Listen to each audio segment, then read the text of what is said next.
Hey everyone, Leta Taylor here. I'm actually working on a commission today in the art studio. I've mentioned this before. I run Spaces of Arcadia. I have an art gallery and an art studio. I teach classes in here. I sell paintings. I do commissions. And so today I'm actually working on a commission. I should mention that 10% of all of my paintings go, in all my sales, go to the less fortunate charities. So that's something that's really exciting, really important for you to know. But I actually came on for a reason. I just wanted to share some thoughts because I've been just really struggling with feeling like I live in this crazy fake world, like we really live in this crazy fake world. And why the show is so important. And I've been just thinking about, like, look at all the fake phone calls that I get every day. Do you get these fake phone calls every day? I get them, like, nonstop. I know there's probably ways that we can mitigate that, but I haven't done that yet. So there's that. And just opening my phone, like at any given point, I open my phone and it's like, what's real? What's not real? Is this a scam? Is this shop a scam? Can I even buy something here? And I feel like we live in this, just like maybe like it feels like we live in a lie. And I know I'm not the only one feeling like we live in a lie. AI now, we open our phones and we're just like, well, is this a real video? Is this even a real person? It's getting really good. Like, I have some workout programs that I do, and a whole bunch of the stuff on there is AI as well. Some of my trainers are like AI people now. Just feels like fake everywhere. Like, just, it's super, super, super sad. And the reason I wanted to talk about that was because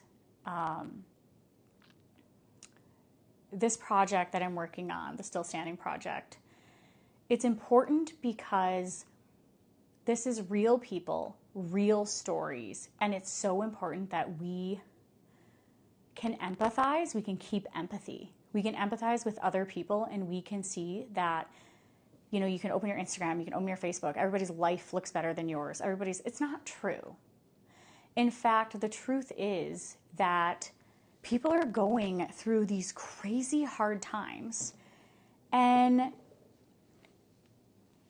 it's not the truth that it's easier for other people. And all of the stories that I've been hearing and all the people applying to be on the show,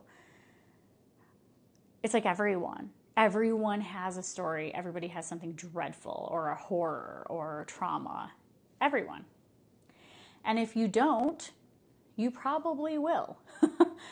I hate saying that, but you probably will. And I just wanted to say that I think what's really important about the show is that this is a place where real people are coming and they are talking about their real lives. And as long as we're going to just be looking at other people and comparing ourselves, a lot of what is out there is fake. And this show hopefully will help all of us to somewhat, even if it's like the littlest way, stay connected. Because we have to keep that connection. What happens when we stop caring about our neighbor? What happens when we stop caring about other people? The road rage is even worse than before. Not exaggerating. It's really sad. So I just wanted to mention that before, and sort of while I prep to do this commission for someone. I hope that the show really does help all of us to look deeper.